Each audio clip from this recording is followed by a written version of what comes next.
Good morning, everyone. Today I'm going to start with another lecture of mine, which is in continuation with human resource development.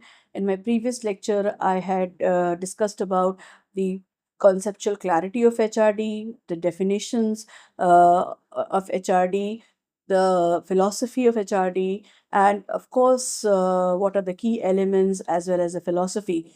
In today's lecture, I'll be taking up the evolution of HRD. Now, as we all know that the term HRD provided a conceptual umbrella under which the field began to unify using the three-fold notion of training, education, and development. In 1970, Len Nadler published in his now classic book, Developing Human Resources, in which he had coined the term human resource development. And human resource development that's provided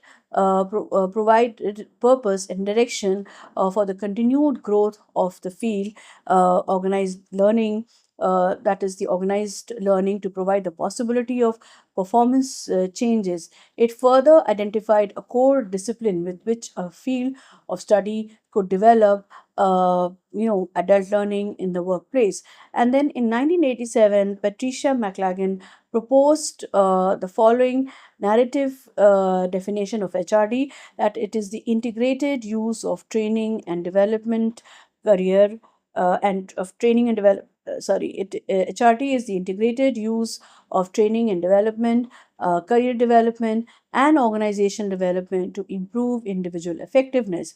So in 1989, there was signs of an emerging concern for economic impact, and the field began to move from focusing to what is performed to what is produced. So one of the forces in 1989 was an increased use of system approaches in HRD. Another shift in the fields that took place was that the focus on individual learning was shifting to organizational learning as the primary activity and goal of the field. So Patricia McLagan's role and competency study models for HRD practice described a broadened scope of various roles in this competency model. And thus, the definition of HRD expanded beyond training and organization development. And the move was towards HRD responsiveness and relevance. So, Pat McLagan identified 9 important roles for HRD practitioners to perform. And, as HRD practitioners create rather than just respond, they will seek leverage and ways to help managers, teams, and individuals to take charge of their own human resource practices. So, arriving at this final countdown to the 21st century, HRD remains an important force for the future. In fact, in the article on HRD competencies and future trends in HRD, it has been said that they had identified, McLagan has identified 9 important areas to represent human ethics and morality. So it is HRD is the only function which talks about or which focuses on human ethics and morality. And if you look into these 9 roles, like the first is this HR strategic advisor. Now, this is the role, in this role, the issue and trends concerning an organization's external and internal people are brought to the attention of the strategic decision makers. Then this HR systems designer and developer. This role involves designing and preparing HR systems for implementation so that the HR system and actions are mutually reinforcing and have maximum impact on organizational performance, development, and endurance. Then organization change consultant. This role means facilitating the development and the implementations of strategies for transforming organization. Then organization design consultant. This role involves identifying the work required, to fulfill organization strategies, and it also involves organizing the work so that it makes efficient and effective use of resources. Then the learning program specialist. In this role, learning needs are identified to design and develop structured learning programs and materials in a variety of media formats for self study and workshops or electronic delivery. Then there is the instructor and facilitator's role, which is an increasingly difficult role. In it, information is presented, structural learning experience are lead, and group discussions and group processes facilitated. Then individual development and career consultant. This role involves helping people assess their competencies, values, and goals so that they can identify, plan, and implement development actions. Then performance consultant, which means assisting a group or individuals to add value in the workforce. It's a coaching and consulting role in which HRD people perform both analytical and system design work. And then, of course, researchers. So, this role involves assessing HRD practices and programs and their impact empirically. It also means communicating results so that the organization and its people accelerate their change and development. So, this is how HRD has emerged, evolved in just not in terms of training and development, but these important 9 roles which have been identified has taken the center stage in HRD. So HRD is just not only, as I said, that it is about training and development or organization development or developing the competencies and skills of the individual, but they actually revolve on these specific roles.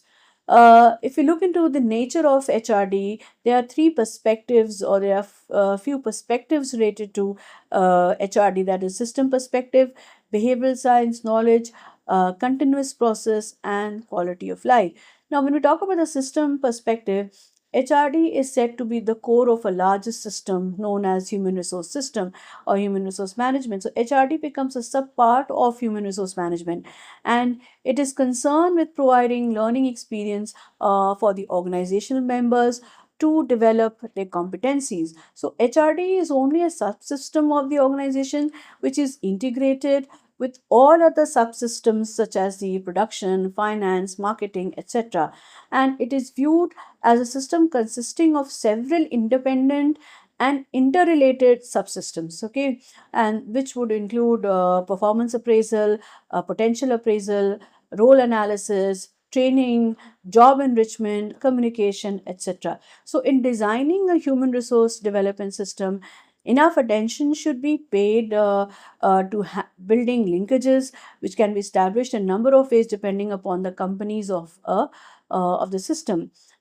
Then the behavioral science knowledge. A human resource development makes the use of the principles and concepts of behavioral sciences for the development of the people, and it uses knowledge drawn from various other disciplines such as psychology, sociology, economics, anthropology for planning and implementing various programs for the development of individuals, groups, and organizations.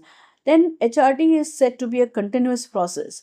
As a dynamic and proactive process, HRD believes in and emphasizes the need for the continuous development of personnel to face the various innumerable challenges in the functioning of an organization. So, however, the HRD mechanisms, processes, policies, they differ from organization to organization, of course, to suit the need of the situation. So, the HRD subsystems are deeply interlinked with social, cultural, economic, and political factors. Then, quality of life.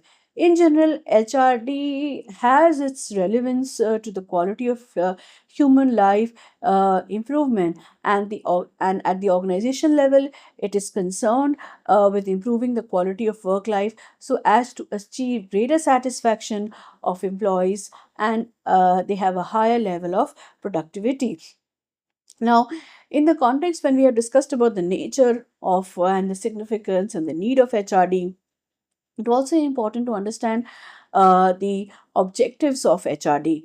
Human resource development is a multi-purpose concept, and it has the following objectives, like providing the opportunity, and a comprehensive framework for the development of human resources in the organization. In the organization's full expression, and so that they have their they can display their talents and they manifest potentials. Then developing the constructive mind and overall personality of each employee, develop each individual's capabilities, to perform the present job and to handle future roles and responsibilities, develop and maintain high motivational level of employees, strengthening superior subordinate relationships, developing the time, the sense of team spirit, teamwork, and inter-team collaboration and cooperation with each other, then develop the organizational health, culture, as well as climate, and then, of course, the general systematic information about the human resources. So, there is a strong correlation, relationship of these objectives and goals, which ultimately contribute to organizational effectiveness, reflecting through better quality, high productivity, cost reduction, higher profits, and better in public image. And so these objectives, in a way, they try to increase or enhance the growing relevance of HRD for modern organizations which are operating in the uncertain social, political, economic, technological, and international environment. So HRD, apart from these, there are other more objectives which specifically focuses on how the organizations and the individual will grow. Like one of the activity or one of the major objective is to disseminate the HRD knowledge and skills among the HRD professionals and practitioners, and sharing information and experience which would relate to human resource development, so as to learn and benefit from each other. Then to look into the discovery or discovering new knowledge and skills which would be relevant to the field of human resource development, understanding its philosophy, processes, and implementation through exploration and experimentation. Also to discover knowledge and skills, or rather, I mean, it is more related to generating, acquiring, and continuously developing new knowledge and skills related to human resource development through research and development. Then building a storehouse of knowledge and skills pertaining to human resource development, strengthening this movement by developing the employees' performance, quality, and productivity. HRD also demands, the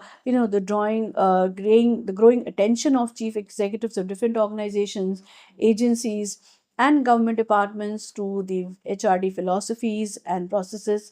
Then it focuses on assisting organizations and agencies in designing and implementing HRD systems, evaluating the impact of HRD systems and processes, and feeding back the results, as well as bringing about certain improvement in the areas of functionality and efficiency. Then helping the various systems and organizations develop innovative approaches and technology based on national needs, developing professional expertise in human resource department in amongst the individual, to develop, maintain standards of professional excellence in human resource development, to help stimulate positive forces for humanizing systems and organizations in national life, enabling people, employees, working in them to make the best contribution. And HRD also acts as a clearinghouse for all referrals related to HRD activities in an organization. So it can be said that these objectives are also in a line. It gives a clear indication, or it highlights the benefits of HRD in a way. So it can be said that in general, it has been noted that HRD is mind preparation and is carried out remote. From the actual work area. Training is provided, which is a systematic development of knowledge, attitude, skill pattern, which is required by a person to perform a given task or job adequately, and development, which is considered to be, the growth of the individual in terms of its ability, understanding, and awareness. So within an organization, all these things are necessary in order to develop workforce to undertake higher grade tasks, provide the conventional training of new and young workers, raise efficiency and standards of performance, and then meet legislative requirements, which is like health and safety, no, informing people about the induction, pre-retirement courses, etc. So, in a way, it can be said that human resource development in an organization proves to have the various benefits, like, it helps in the integrated growth of the employees. It assists employees to know their, or it actually makes the employees understand their own strength and weaknesses, and thus enabling them to improve their performance as well as that of the organization. It helps in facilitating and creating an environment where opportunities are available for the complete utilization of the known potentials of their employees. And the climate of such an organization is one of based on mutual trust, collaboration, openness, transparency, and fairness. And HRD also tends to generate valid data about employees for their personal functions like training, placement, selection, promotion, etc. In fact, it insists on provision of feedback and guidance by the superior to the employees for the improvement of their performance, and then it leads to greater organizational effectiveness. So these are the certain benefits of HRD, then how it impacts and the individual, the employees, as well as the organization. Now, it is also imperative to understand the HRD culture. In fact, HRD culture is a way, or in fact, it helps in creating a common understanding of current corporate culture and change corporate culture to meet the strategic objectives, or to meet the objectives of the HRD. So what do you understand by corporate culture? It is often defined as the way we do things around here, that is in the organization, and it can be a strategic advantage as well as a strategic disadvantage. However, in a very constantly evolving business environment, culture should be monitored to determine the current strategic impact. So organizations need more appreciation, not redesign. So appreciative inquiry is a way of thinking, seeing, and acting for powerful purposeful change in organizations. So it is particularly useful in systems being overwhelmed by constant demand for change. Thus, in fact, appreciative inquiry works on the assumption that whatever you want more of already exists in an organization. So while traditional problem solving processes separate, dissect, and pull apart, appreciative inquiry generates affirming images that pull people together. Now, if we talk about the selection of, or I would say that the HRD, the relevant dimensions of human resource development in organization largely depends upon the requirement of the organization for developing its human resources. So, in the fast changing environment, the organizations have to develop and maintain an enabling culture to become dynamic and growth oriented. So the purpose of HRD is to facilitate development of such a culture in the organization, which would be very thriving, which would create a positive vibe and environment for the employees.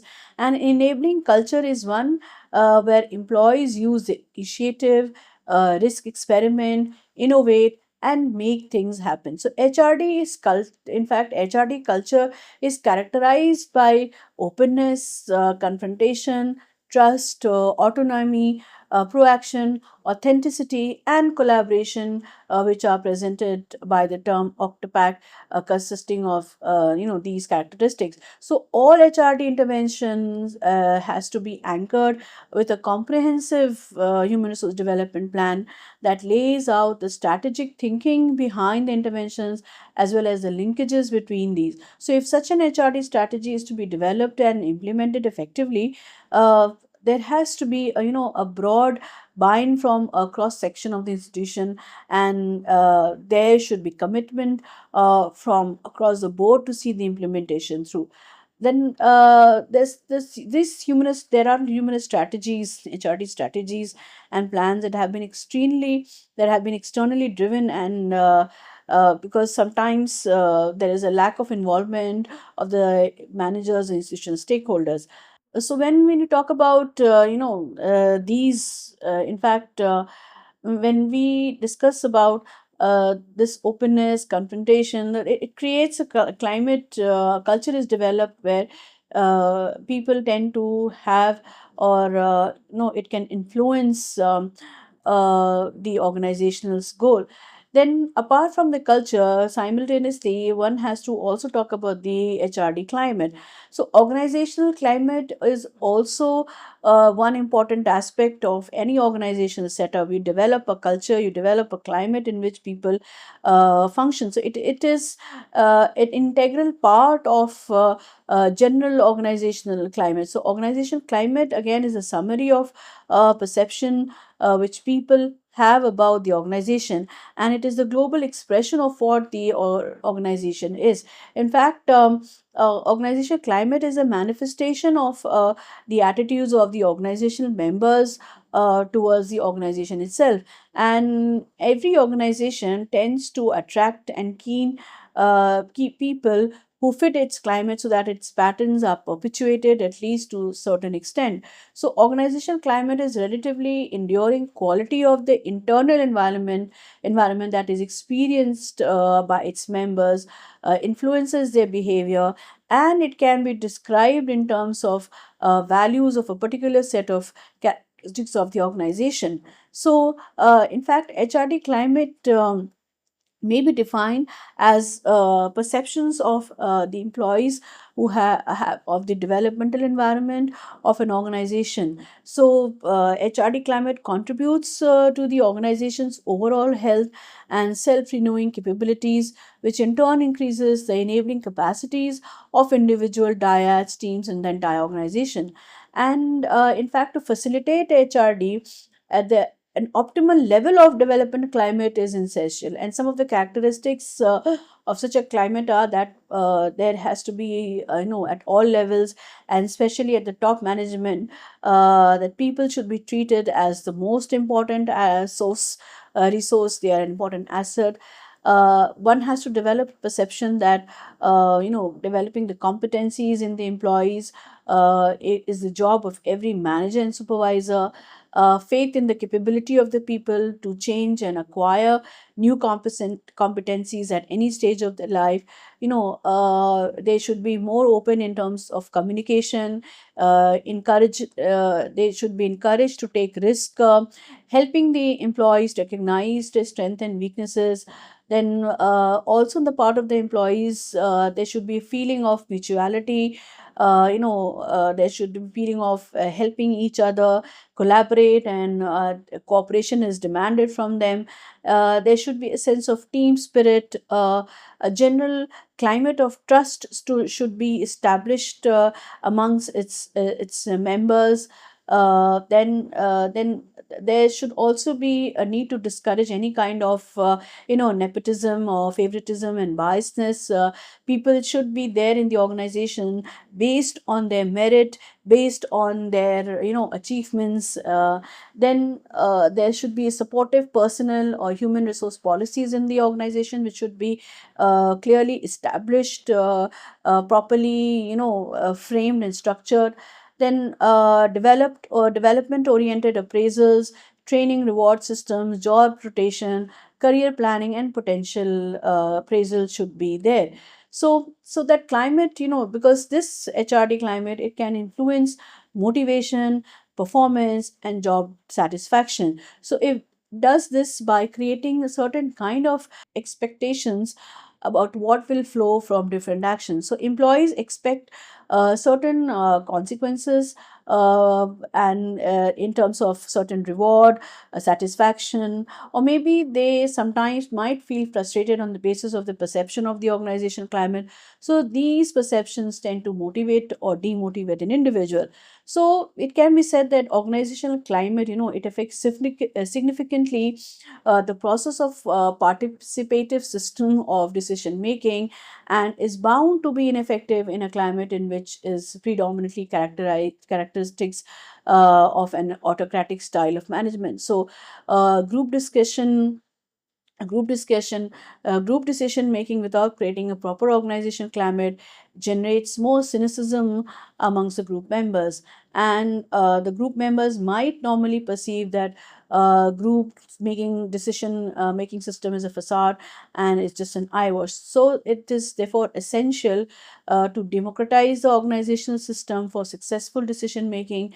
And so it becomes important that there is a very, that the organizational climate which is created, it should be supportive and it should be congenial for everyone to function and to flourish. That is all about my today's lecture. Thank you.